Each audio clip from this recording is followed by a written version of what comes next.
Simbora, minha gente, que tem aí, chegou mais um conteúdo maravilhoso para vocês aqui nessa tarde, tá bom? Então, pega livro, pega caneta, pega o seu caderno para você anotar que hoje nós estaremos dando continuidade à série de departamento pessoal, minha gente. Olha só, lembram do que eu falei no primeiro conteúdo semana passada?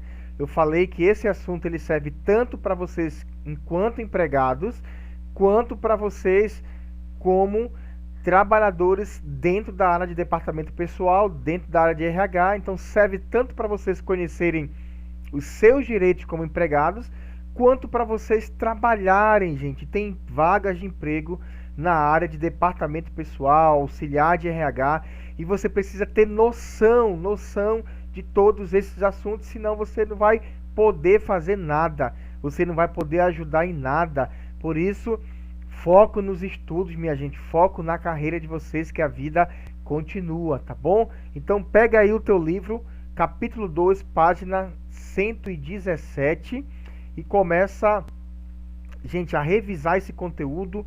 Já vai estudando, já vai olhando, para você não vir para cá, até mesmo para você não vir para cá sem entender nada.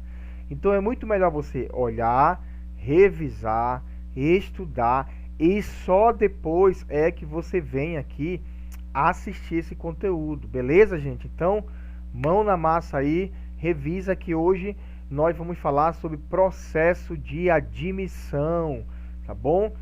É uma área muito... É uma responsabilidade do RH e do departamento pessoal o processo de admissão. E aí você começa a se imaginar quando você vai em busca de um emprego, ó, na prática, você vai na busca de emprego, deixou o currículo, foi chamado, vai ser admitido, aí começa o famoso processo de admissão. E é sobre esse processo que eu vou te explicar hoje, que muito tempo atrás, no passado, eu aprendi na marra, gente, sem estudar, sem ter curso. Eu fui jogado para trabalhar no RH sem saber nada. O professor Google me ajudou, e hoje você está tendo o privilégio de aprender aqui com a gente esse conteúdo massa, tá? Gente, só para reforçar o que aprendemos semana passada, nós falamos sobre a origem das leis que protegem todos os trabalhadores, que é a CLT. O que significa CLT? Consolidações das leis trabalhistas, tá bom? Então é a CLT, conhecida como a Bíblia dos trabalhadores, é a CLT que protege essa relação entre patrão e empregado, empregador e empregado. Se não tivesse a CLT, como não tinha antes, né, alguns anos atrás, o trabalho ele era administrado totalmente pelos patrões. Se ele achava que tinha que trabalhar 10 horas, 12 horas, tinha que trabalhar, entendeu? Se ele achasse que não tinha que ter intervalo, não tinha intervalo, então o negócio era escravo mesmo. E aí surge a CLT justamente para regulamentar, e a gente falou que existem órgãos hoje do governo para ficar de olho nessa relação aí, nesse casamento patrão-empregado, para que a lei seja respeitada. Falamos da DRT semana passada, Delegacia Regional do Trabalho. Se você tiver aqui, ó, ações trabalhistas, alguma reclamação contra uma empresa, procura o DRT, procura um fiscal do trabalho, faz a denúncia. Tem que ser uma denúncia pautada com provas, se possível provas testemunhas, provas documentais, né, documentais, para provar, tá bom? Não é só chegar lá, o patrão tá me roubando, não, prove, tá bom? Então a CLT veio para ajudar o trabalhador, gente. Ela nos protege. Só que não existe só a CLT, existem também as convenções coletivas de trabalho. O que é isso, professor? Falei semana passada. Os sindicatos, o que são sindicatos? Só para a gente entender, sindicatos são instituições, são órgãos que representam alguma classe, alguma categoria, tanto os sindicatos dos trabalhadores como o sindicato das empresas. Aí eu dei o exemplo dos vigilantes, porteiros, vigias, que tem o seu sindicato aqui em Rio Grande do Norte, aqui em Natal, tá? Ou seja, eles protegem, defendem essa categoria, mas ao mesmo tempo também existe o sindicato das empresas de vigilância, que são formadas por todas as empresas aqui de Natal também. E aí, anualmente, eles sentam no período chamado database para começar a discutir a nova convenção coletiva. Gente, convenção, tá? É um documento, tá? Acordado por ambos os sindicatos, tem a validade de 1 ano, a cada ano eles têm que renovar essa convenção, e nessa convenção vem dizendo direitos e deveres, tanto dos trabalhadores, do sindicato dos trabalhadores, quanto dos sindicatos dos empregadores. E tem diversos benefícios aí nessas convenções que ajudam o trabalhador, melhora a vida do trabalhador e assim por diante. E aí também existem as jurisprudências que são interpretadas por juízes da alta corte, né, do trabalho. Eles decidem muitas situações que a própria CLT não consegue julgar. Então, são casos que são levados para a justiça, e a justiça vai lá em primeira, em segunda e terceira instância e vão discutir o assunto, ok? E o que vamos aprender hoje? Hoje aprenderemos sobre, olha só, presta atenção.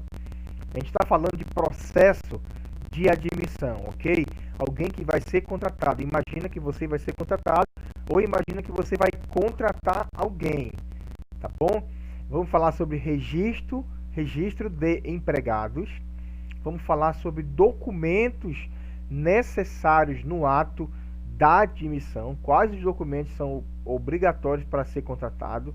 Exame médico, PCMSO, PPRA, PIS e o PASEP, tá? Tira o PASEP daqui que ele não vai entrar, é só o PIS, ok? E aí, pra gente começar interagindo com vocês, eu trouxe um quiz aqui, que é um jogo de perguntas e respostas, e vamos lá, vamos ver se você acerta esse quiz aí. O trabalhador é obrigado a passar por toda essa burocracia na admissão? Quando eu falo burocracia, gente, porque para ser admitido tem uma série de coisas que você vai ver hoje. São documentos, são xerox, tem que fazer um exame, tem que comprovar um bocado de coisa.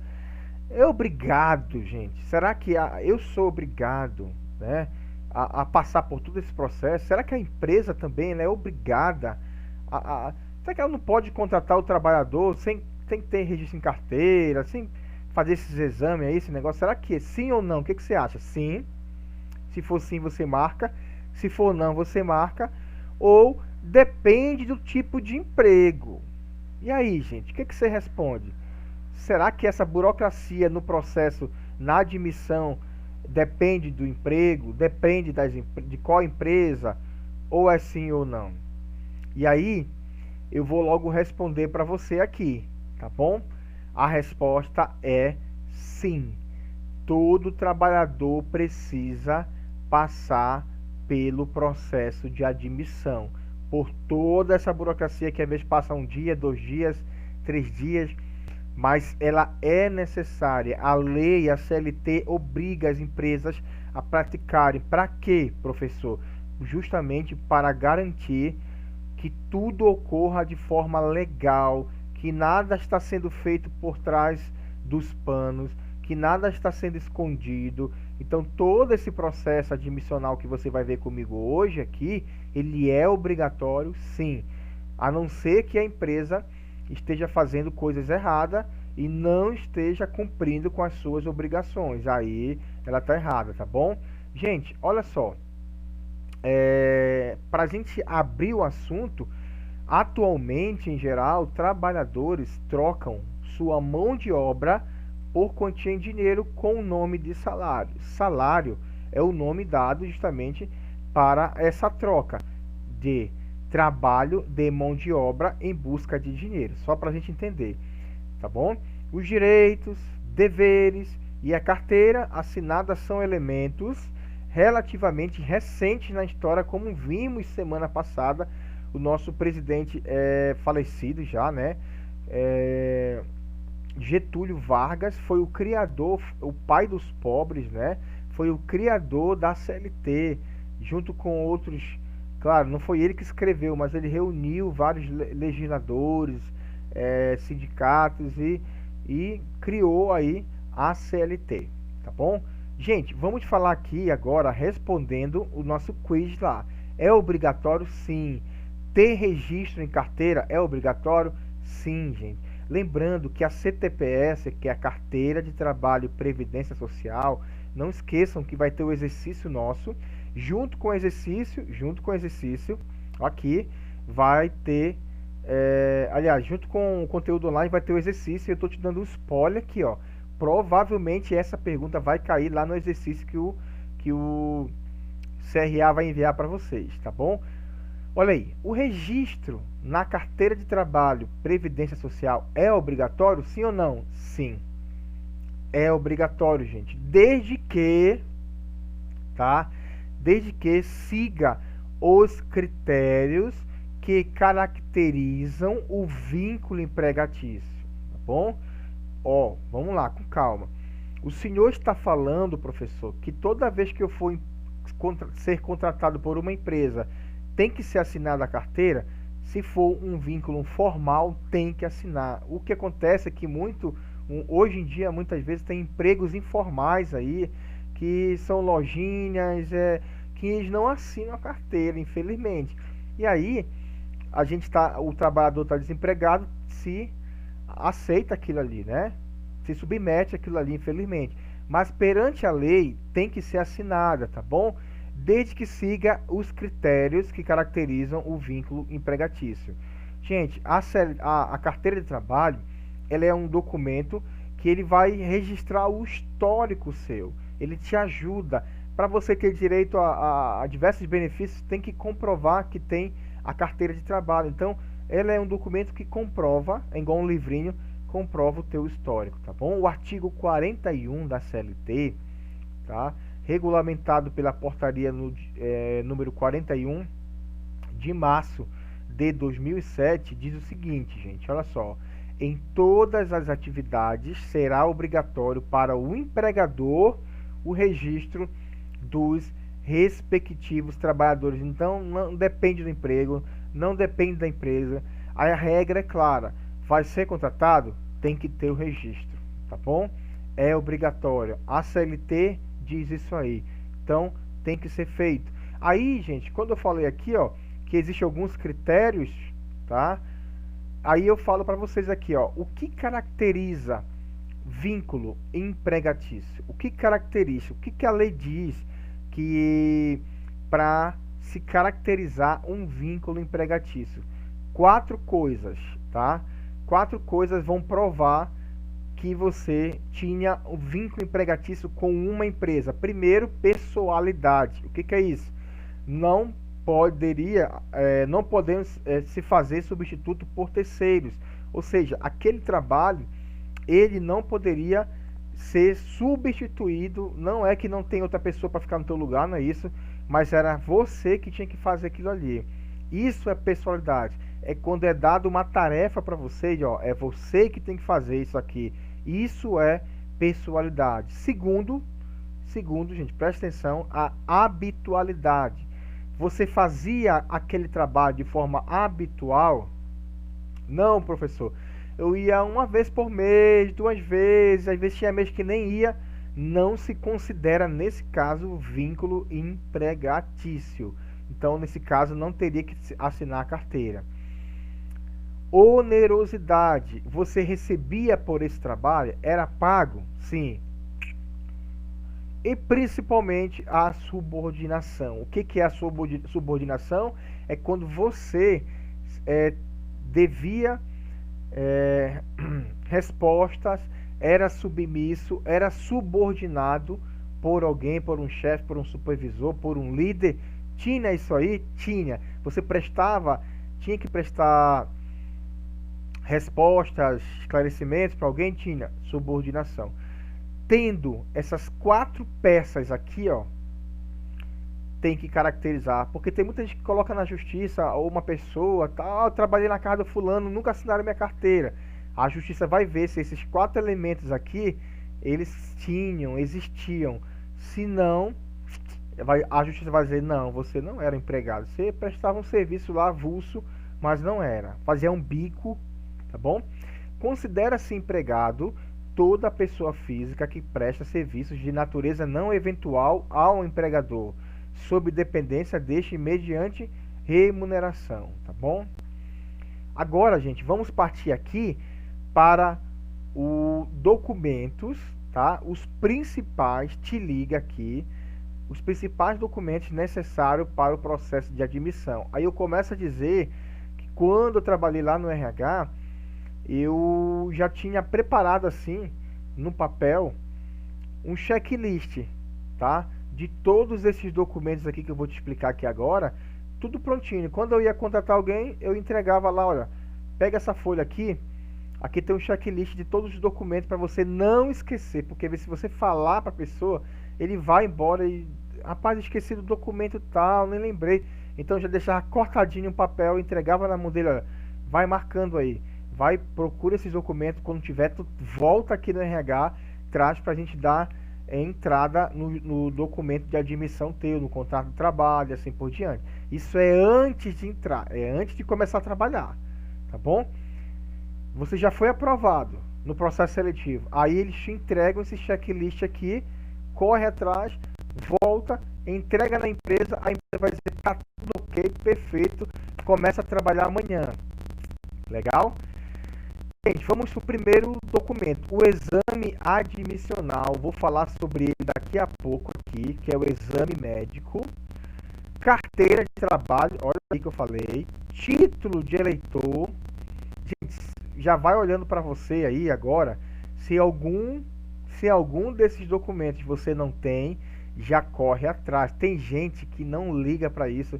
Tem gente que vai conseguir emprego, não sabe nem por onde anda os seus documentos. Pelo amor de Deus, gente, cria uma pasta, faz como eu faço, cria uma pasta e coloca já tudo bonitinho, todos os seus documentos lá, ó. Título de eleitor, certificado de reservista para homens, porque mulheres não se alistam, certidão de nascimento ou casamento, carteira de identidade, CPF, certidão de filhos, para você ter direito ao auxílio auxílio família, né? Tá bom? Que mais? Certidão de filhos até 14 anos, carteira de vacinação desses filhos aqui que tem que provar, comprovante de escolaridade, eu não sei nem por onde anda, gente, ainda nem peguei na escola, vai lá, pega esse documento já, comprovante de residência. Esses são os principais documentos necessários que as empresas em geral solicitam quando você vai ser contratado, tá bom? E aí eu digo para você, já deixa a partir de agora, corre atrás desses documentos e deixa prontinho aí numa pasta para quando você for chamado, você já tem como provar, beleza? E aí eu vou falar sobre esse primeiro aqui, que é o exame admissional. Não vamos falar de todos, tá? Mas do exame admissional, gente, para que serve o exame admissional? Ele serve para comprovar a sua aptidão física para a contratação. Ele é uma avaliação médica. Você vai passar pelo médico do trabalho. Para quê? Ele vai ver, vai te avaliar. Bora ver se está bom mesmo, se está bem. Porque se não tiver, você não vai ser admitido, lamentavelmente. Principalmente quando é uma vaga de emprego que ele já sabe lá, tá? Você vai levar um papelzinho, da empresa vai te dar um encaminhamento para você ir lá nesse médico, tá? Lembrando que esse custo, esse exame não é você que paga, quem paga é a empresa lá. Então eles vão te dar um encaminhamento, Márcio, pega esse papel, vai nessa clínica aqui no endereço tal e faz esse exame admissional. Aí você vai lá fazer o exame admissional com o médico do trabalho, não é qualquer médico. São clínicas especializadas, tá? Faz o exame. Por exemplo, você vai trabalhar, nesse exame vai dizendo lá qual é o cargo, qual é a função. Auxiliar de depósito, por exemplo. Quem trabalha no depósito carrega caixa? Sim ou não? Carrega muito peso.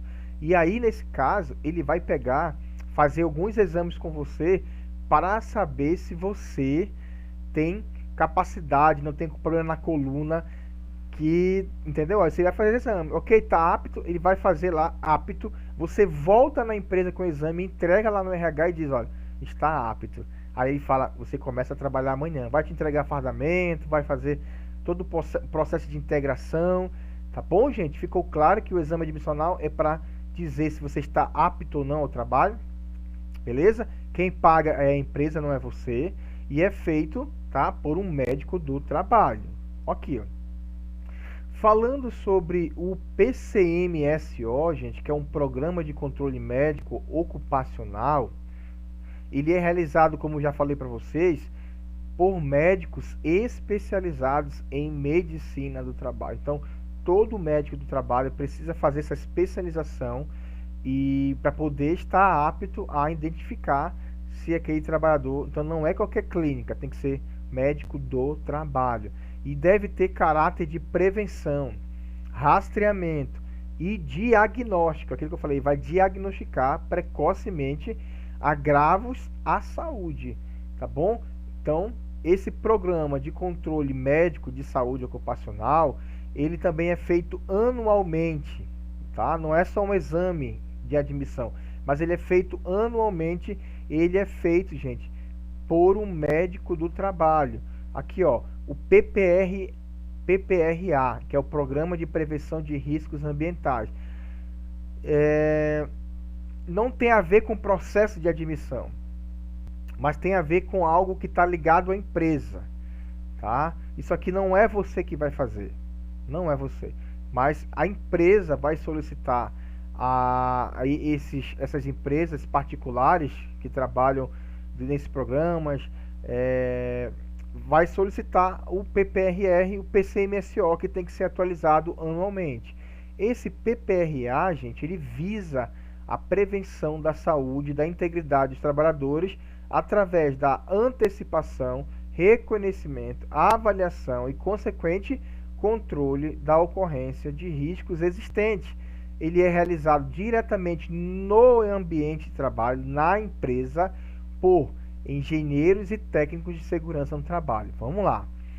PPRA, gente, como eu falei, Programa de Prevenção de Riscos Ambientais, é feito anualmente, onde as empresas contratam, tá, terceirizam isso aí, técnicos de segurança no trabalho, empresas especialistas, engenheiros que trabalham com isso aí, eles vão na empresa só para fazer uma análise de riscos ambientais, riscos físicos, para ver se os trabalhadores estão trabalhando corretamente, se tem que ser feita alguma mudança, alguma adaptação dentro da empresa para melhorar o ambiente. É obrigatório? Sim, a lei diz que é obrigatório anualmente ser feito essa prevenção de riscos aí.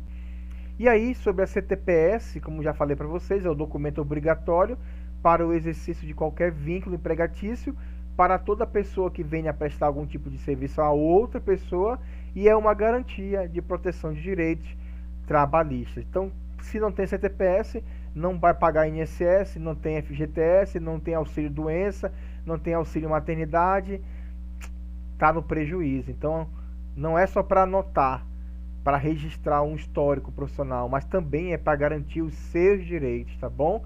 E aí, o que é o PIS?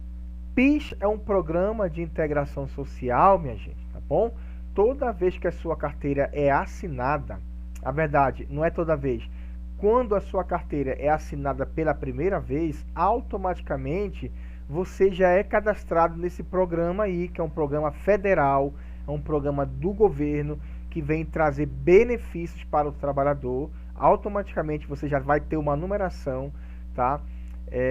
Desse registro, desse programa de integração social. Então é criado pelo governo federal e é um tributo pago pelo empregador, que financia o pagamento de abonos salariais anuais. Quem paga isso é as empresas e elas pagam para o governo e o governo repassa isso em forma de abono anual para o trabalhador.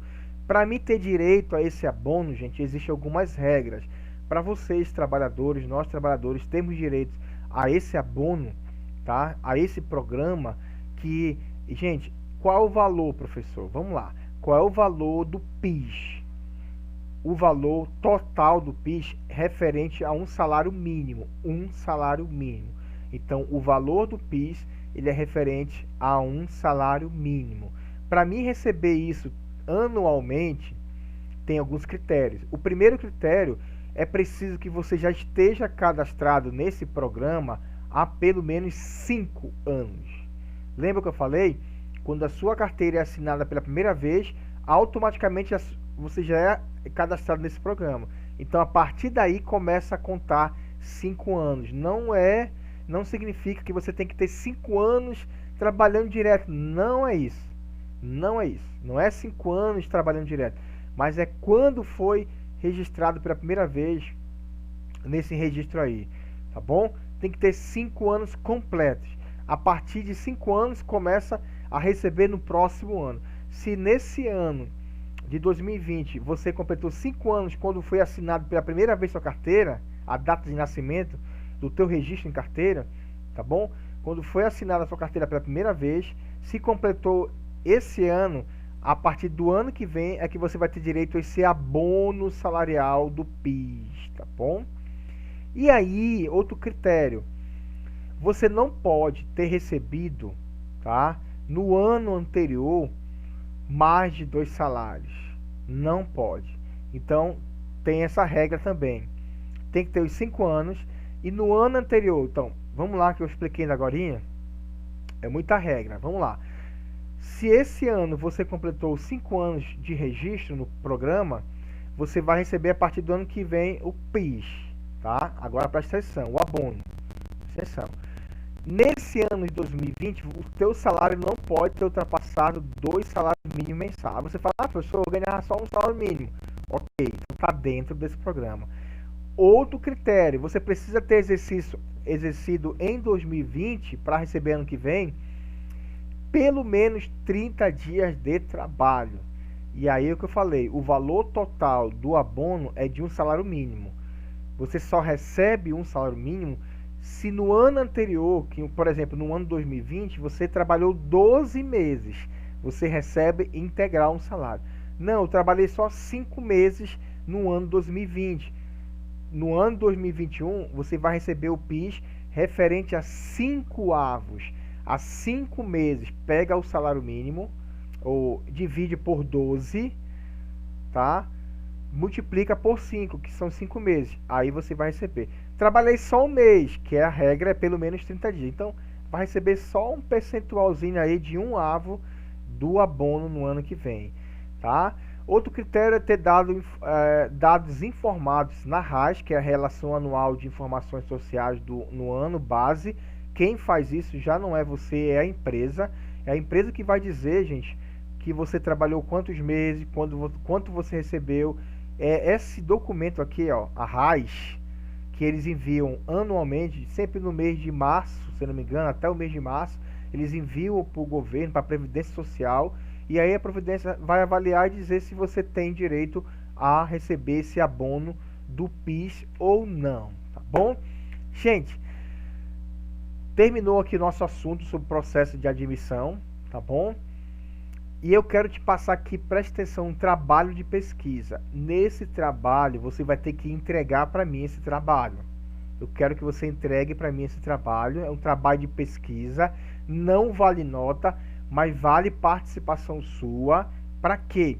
Para você conhecer um pouco mais sobre esse assunto.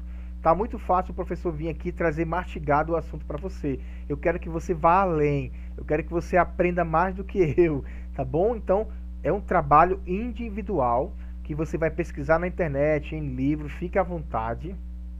E você vai me entregar ainda nessa semana.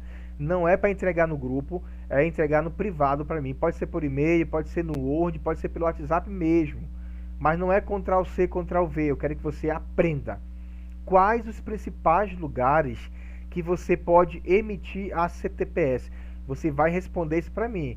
Quais os principais lugares que você pode emitir a CTPS em Natal, em Parnamirim. Se você é de Parnamirim, faz de Parnamirim. Se você é de Natal, faz de Natal. Aonde? Tem muita gente que nem sabe onde conseguir uma carteira. Tem gente que nem tem carteira de trabalho. Gente, verifica, me responde. Professor, no órgão tal. Aonde que fica esse órgão? Na rua tal, no endereço tal. Você também pode conseguir em tal órgão. endereço tal, local tal. Eu quero que você me traga detalhado os locais, o nome e o endereço desses locais, ok? E aí também eu quero que você pesquise aí sobre a CTPS digital. O que é isso? É uma novidade, o governo já está implantando, já está funcionando. Então eu quero que você me traga o máximo de informações sobre a carteira de trabalho digital, como conseguir, quem pode conseguir, aonde conseguir, como que faz, como que funciona, ok? Eu vou aguardar esse trabalho de pesquisa, que é para teu crescimento, é para o teu aprendizado, entregar ainda essa semana o mais rápido possível, tá bom? Gente, chegamos no final do nosso conteúdo aqui, e hoje você aprendeu sobre o processo de admissão. Todo mundo é obrigado a passar pelo processo, não é opcional. Sobre os principais documentos necessários para o processo de admissão. Lembra também que nós falamos também sobre o que caracteriza um vínculo empregatício. Lembram? Tem que ter pessoalidade, subordinação, remuneração, tá bom? Exames admissionais, tá? Quem faz, quem paga é a empresa, ela te dá o encaminhamento, você vai lá. CTPS, que é a carteira de trabalho, e falamos também sobre o PIS, tá bom? Ficou claro? Lembrando, gente, que eu estarei disponível aí para tirar dúvidas durante a aula, nosso horário de aula, que é quarta à tarde, já? Semana que vem vamos falar sobre contrato de trabalho. São vários tipos de contrato de trabalho e eu quero que você aprenda, eu quero que você saia fera para você conhecer quais são os principais tipos de contrato de trabalho que existem hoje autorizados pelo governo, tá bom? Gente, o último recadinho aqui para vocês, aqui deixa eu vir aqui. O último recadinho é sobre o nosso exercício, que vai ser enviado junto com esse conteúdo online. Gente, vamos fazer esse exercício ainda hoje, por favor. Tem alunos que estão esquecendo, tem alunos que estão deixando para lá. Vamos fazer ainda hoje esse exercício, porque só é mediante a resolução desse exercício é que a gente vai computar a frequência para você. Se você não fizer, não tem presença. Fez exercício, tem presença. E também, gente, além disso, te ajuda a entender mais o conteúdo, tá bom? Posso contar com vocês. Gente, foco nos estudos, foco no aprendizado, que a vida continua, tá bom? Semana que vem a gente se encontra novamente falando sobre contrato de trabalho. Se liga, pega a visão que você vai longe, tá bom? Um abraço, gente.